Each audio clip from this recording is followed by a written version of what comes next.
o nosso tema de hoje é bastante polêmico, né? A gente sempre traz uma polêmica aqui, mas esse, com certeza, é bem polêmico, talvez um dos mais polêmicos, pesado, né, Regiana? Um dos mais polêmicos que eu já trouxe aqui, e que está aí em vigência, digamos assim, que é o caso do jogador Daniel Alves, né? E a gente que fez a cobertura da Copa, né, Aroeira, que a gente brincava que ele era tocador de pandeiro, né? Até então estava tudo bem, né? Mas aí ele evoluiu, aparentemente, para uma circunstância bem pior, né? A gente sabia que ele era tocador de pandeiro e também era apoiador daquele estropício, né? É. É aí que a coisa evoluiu. É esse pedaço que evoluiu. Evoluiu para aquilo que a gente viu. Porque nunca, não falha uma, Ricardo. É impressionante. Regina, eu vou começar com você, que é uma pergunta assim, não vou fugir da técnica do tema, nós não somos juristas, e tem muita gente aí com muitos dedos, né, para entrar nesse tema, né? Mas a pergunta é, alguém com tamanha fama e representatividade, na Espanha, principalmente, né, onde ele é ídolo do Barcelona, jogou 15 anos lá, jogou com o Messi, enfim, teria sido preso preventivamente se não houvesse indícios suficientes de sua culpa no caso? Eu começo com a Regina, depois o Aroeira.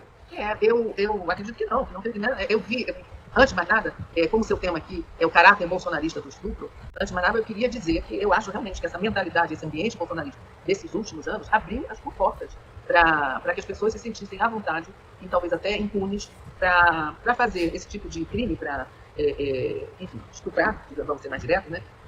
Porque isso sempre existiu, mas aí abriu-se uma porta para que as pessoas não tivessem medo. Eu acho assim, eu vi um videozinho hoje na internet de uma espanhola falando o seguinte, que realmente tinha as câmeras lá porque muita gente diz assim, é a palavra dela contra dele. Mas ela diz uma coisa seguinte, tinha as câmeras que filmaram a hora que elas foram convidadas para sentar onde eles estavam, na área VIP, essas câmeras mostraram quando eles, né, os dois, ele e o amigo, começaram a passar a mão nas moças e tal, até que uma hora ele convida a moça para ir num lugar com ele e era o banheiro que tinha nessa sala VIP. Parece que ela não sabia e aí que ela tentou sair fora e ele usou de violência, estuprou, etc. Mas a moça fala o seguinte, tem as câmeras, tem o protocolo que foi acionado pela segurança, porque assim que ela saiu, ele saiu do banheiro, uns minutos depois ela saiu, e eu acho que só olhando para ela, os seguranças já acionaram esse protocolo que existe na Espanha, e que aqui no Brasil, acho que em muitos lugares não tem, é um protocolo especial para o estupro. E depois ela foi levada para o hospital, onde se confirmou a agressão sexual, então tinha várias coisas levando para esse caminho.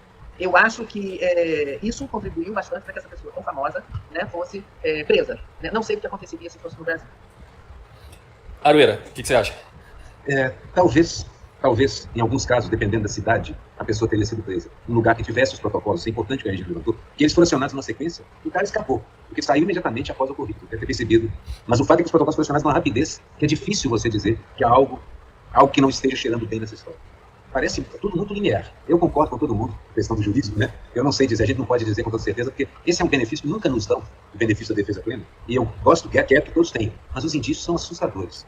Eu acho que assim, é provável que a Espanha, com sua legislação bem avançada, ela acerte na maior parte dos casos quando ela aplica essa legislação. Mas uma coisa que o europeu faz bem é testar a eficiência dos seus processos, e ver se aqui funciona. Eu acho que os indícios são muito fortes contra o rapaz. E ele faz parte de uma geração, lembra, ele é um pouco mais velho até do que os outros jogadores da inscrição, ele faz parte de uma geração que tinha isso quase como que normal. Tem um quase colega dele também que envolvido numa situação similar, embora não a mesma, envolvia um grupo na Itália, é isso? É verdade. Você ia falar, Regina? Não, eu ia falar o seguinte, que a gente fala muito da cultura do estupro, né? O que é a cultura do estupro? É um comportamento, uma ideia incomum que já está inserida na sociedade e que acaba encorajando esse tipo de agressão.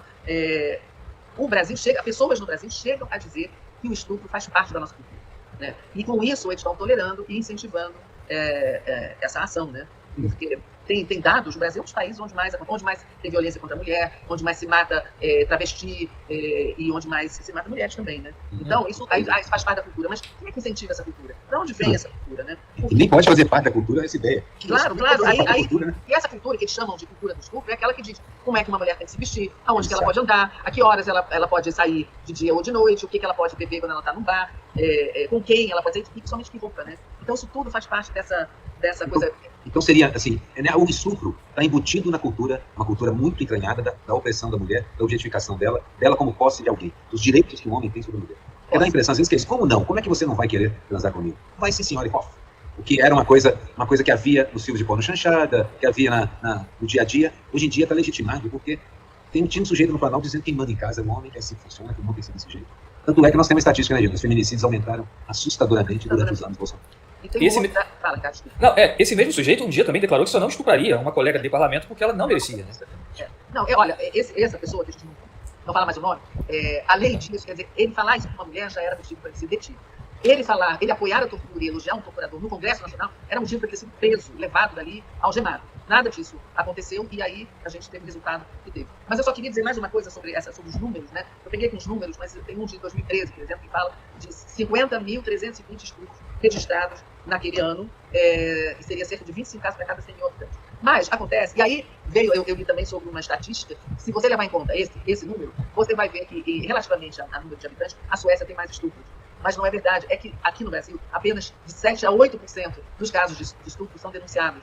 Então, por exemplo, em países como a Suécia, se uma mulher ela é estuprada pelo marido, cada vez que ela registra esse estupro, é uma nova ocorrência. Então, não é assim, vem aquela mulher falar a mesma coisa, então é uma coisa. Não, por isso que os números são maiores, comparativamente. E no Brasil, as mulheres têm medo, vergonha de denunciar. Pois é, e sobre o caráter bolsonarista do estupro, né, que é o nosso tema, a gente pode associar a essa seita, né, essas pessoas, por exemplo, que não aceitam o resultado das eleições, evidentemente não aceitam ouvir um não de uma mulher. Não é aquela, eu acredito, né, sem querer fazer piada, que o Daniel Alves, ao que tudo indica, ele foi exigir o código-fonte daquele não. Será que é não mesmo? Como assim? Né? Não pode ser, eu sou eu, tem que ser sim. Entendeu? Então ele ali interveio, né, com a sua, digamos, com a sua lei. Com a sua lei, né? Não, é meu. Né? Como fizeram no Congresso recentemente, né? É bem característico isso, né? Isso aqui é nosso. Né? O Supremo somos nós, né? Então acredito que ele, nesse instante, não, o Supremo aqui sou eu, você tem que se render a mim, o seu corpo vai ser meu. Tem razão. São facetas da mesmíssima coisa. Gente que não aceita ser a contrariedade. Não pode ser contrariado. Então, no caso dele, é um ditado calhota que diz: ajoelhou, tem que rezar. Chegou até ali, meu cara, não tem saída, né? Vai ter que começar. Veio até aqui, que bobagem é essa? E a moça não sabia direito. Ela se sentiu. Ela estava na balada para se divertir. E olha, provavelmente na atual situação da Espanha, ela se sentia até segura, porque isso deve ter diminuído muito lá. Deve ter sido proibido por esse tipo de legislação antideficiente. Se sentiu segura e de repente a coisa toda perdeu o controle. Olha, só quem está diante de uma situação assim, não tem controle, tem medo, pode saber o que passa numa moça dessas enquanto a coisa está acontecendo.